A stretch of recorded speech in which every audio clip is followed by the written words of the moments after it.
resource recovery facilities for two exciting announcements that will advance Lincoln's sustainability efforts. A major part of my administration's Resilient Lincoln initiative is to ensure that our city is building a climate-smart future. It's now more important than ever before to take action locally to protect our environment for future generations. And I am proud that Lincoln is one of a growing number of cities around the world that are stepping up to meet that challenge. We are here today to announce two exciting developments in Lincoln's journey to become a more sustainable city. Some people may not realize that all the water that we flush down our toilets or drain down our sinks goes to this special plant to be cleaned. And as part of that cleaning process, natural gas is generated. Instead of letting that gas, which can be harmful to the environment, go out into the atmosphere, we are capturing it and transforming it into energy. That's the first project, what you will hear referred to as the Biogas project. The second project represents an evolution in our public transportation fleet that further reduces harmful gas emissions. As you can tell by the newest addition to our fleet behind me, we are gearing up to utilize the latest electric vehicle technology to power new buses.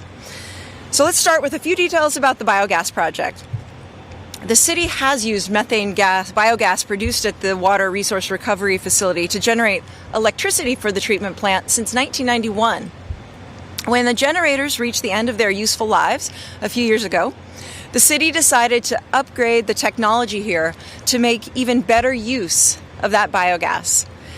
The $8 million upgrade is expected to be completed this summer, and it will allow the biogas to be processed into vehicle fuel for sale locally or on the national market through pipelines. We've been working on a contract with a firm called Blue Source Energy to market and sell natural gas that we produce here. And the City Council will soon hold a public hearing on that contract. They will do that during their meeting next Monday. This project is expected to produce about $2 million in annual revenue for the wastewater operation. That means we could recoup our $8 million investment in just about 4 years. And once we've accomplished that return on investment, future revenue from this project could be used to improve our wastewater operations or to reduce the system's debt or possibly to reduce rate increases normally required for operations. Donna Garden, our Assistant Director for Utilities, has been guiding this project to completion, and I'd like to thank her for her leadership and invite her up to say a few words about this innovative project.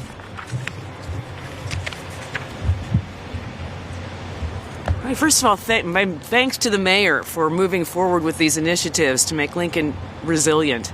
It's very important for our future.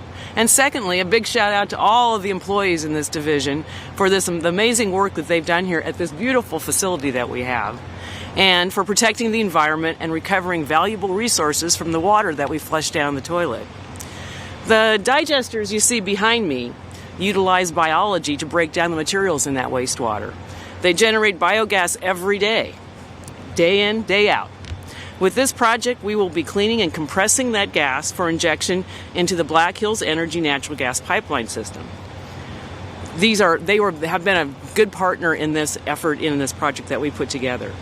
This is a sustainable, non-hydrocarbon generation of gas that is chemically the same as natural gas. The federal government, through the EPA, adopted sustainable fuel standards, which incentivizes the use of the renewable natural gas for the use as vehicle fuel.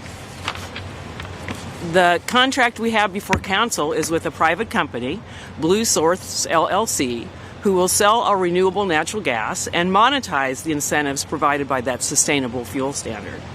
We hope to begin flowing gas to the pipeline in June of this year. Initiating the contract with Blue Source now allows time for registration with EPA and establishment of quality assurance. Thank you all for being here today.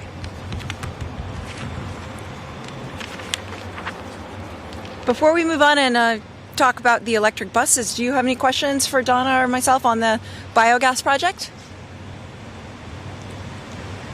Yes. On the timeline, how does that work? So when the city approved the facility to getting the deal hashed out with Biogas and resource, how work intensive is that? Well, we actually approved this project as part of our last, actually the budget cycle we're in right now. So 2 years ago, it was in our capital improvement program. We'd done a lot of work before that to look at various different ways of utilizing that gas to make sure we thought this was the best for the city.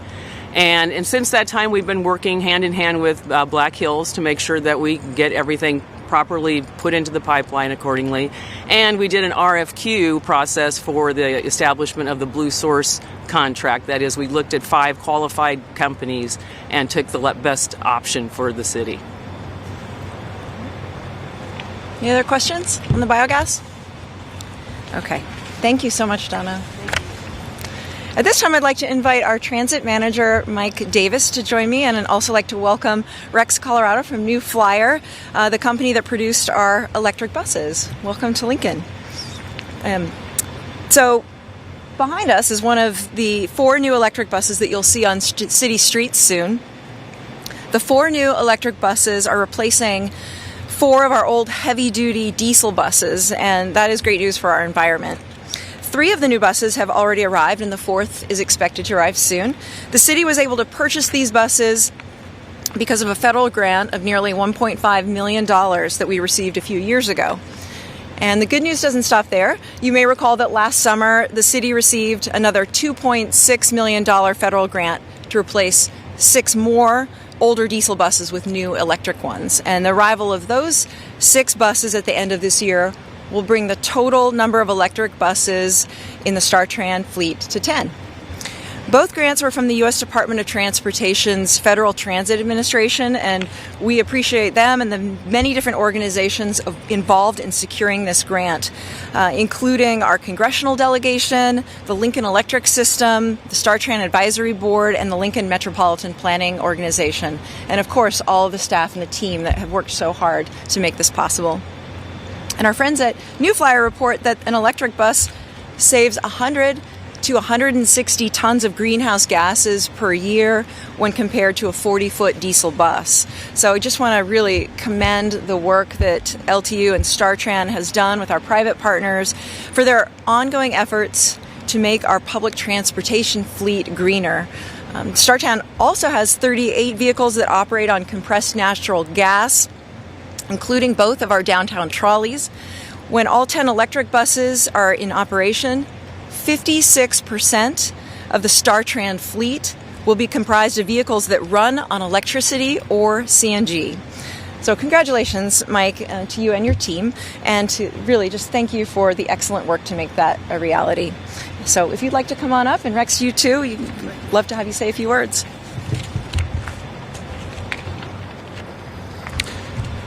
Thank you. The advances discussed today, biogas and electric buses, will make our community cleaner and more efficient. Biogas allows us to move from fossil fuels to a renewable fuel, and this is a win-win for our community and for future generations. Adding electric buses to the StarTran fleet was a bold step that would not have been possible had we not had great leadership and a great staff at StarTran to support as we move forward. Having been in public transportation for more than 25 years, I've seen electric technology improve over time.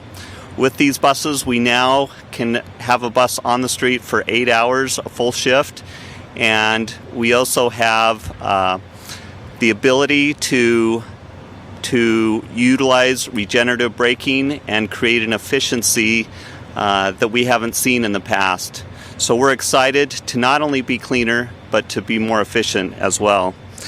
And with that, I'd like to have Rex say a few words. Thank you, Mike. I appreciate it. Good morning. Good morning. Nice to be here. Thank you. Good to be here. Good morning, everyone, and thank you for having us here. Today we congratulate StarTran and the City of Lincoln on the arrival of the first zero-emission Excelsior Charge transit bus built by New Flyer. As North America's largest bus manufacturer, we've proudly supported StarTran since 2014, and today we embark on a new journey with this community to a cleaner, quieter, and zero-emission evolution in mobility. We've been building zero-emission buses for over 50 years, and for 6 of those, we've served StarTran with efficient, accessible, and reliable buses. Mayor Gaylor Baird, Mr. Davis, and Ms. Garden, congratulations on fulfilling your promise for a resilient Lincoln with greater sustainability through greenhouse gas reduction and a lesser impact on the environment. Today, we help turn the page in Lincoln, making it a more livable, connected, and sustainable city. Each one of these buses will provide cleaner, quieter mobility and eliminate between 100 and 160 tons of greenhouse gases per year. Your vision, put into motion over a matter of years, today and every year moving forward, is building a place where future generations can thrive.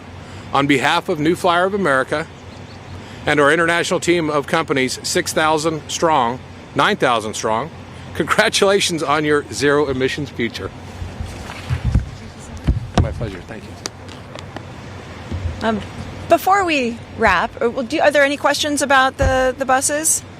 How much does one of these buses cost? Mike, do you want to take that?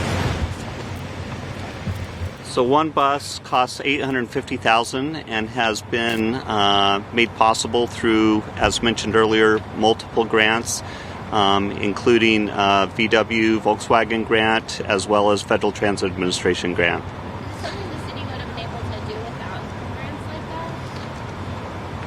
that? Can you repeat the question? Something the city would have been able to do without those grants? The grants really make the capital costs come down, and we already know that they have a low operating costs, so the total life cycle cost works really well. Are there plans to make the rest of the buses, the other 44%, I believe, sustainable in the long run? So, as mentioned earlier, 56% of our fleet are either CNG or electric at this point, and so we've already made great strides. We plan to continue to get to 100% of either CNG or electric. We see that there will continue to be a mix at some point in the future. We could move towards entire fleet of electric buses, but right now a mix makes the most sense. There's still limitations with electric buses that are continuing to improve over time. Mike, those the buses that run not on CNG or electricity, are they all diesel or is there some alternative fuels? So the buses that we do, the diesel buses that we still have in our fleet, those still, right now they're a clean diesel bus, but they're not, running on CNG or electric. You said it could help efficiency. What kinds of things might people who are riding the bus may notice when they're riding this bus as opposed to other buses? So the buses are quieter, and they do have regenerative braking. So as the bus approaches stops, they're actually generating electricity in and of themselves. And so they'll probably, but the biggest, I think, change, the bus shell itself is very similar. The inner workings of the bus are entirely different, with having electrical components and batteries on board. The feel will be maybe the same. They'll notice the quietness, I think, the most. Do the new buses hit the roads immediately? So the new buses, we anticipate being on the road in May or June. We're going to be doing extensive training for both drivers and mechanics over the next couple of months. Do we know what routes they'll take? The buses will be used throughout our system, so not on any specific routes. We anticipate it being used on a short 3-hour segment in the morning and then probably an 8-hour shift in the afternoon.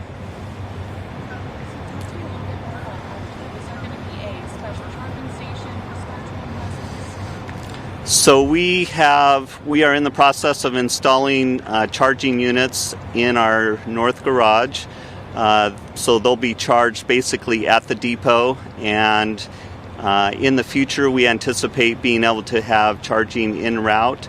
Some bus systems have that today, but we see that as a future possibility. How long does it take to charge? A full charge takes about 3 hours. Yep.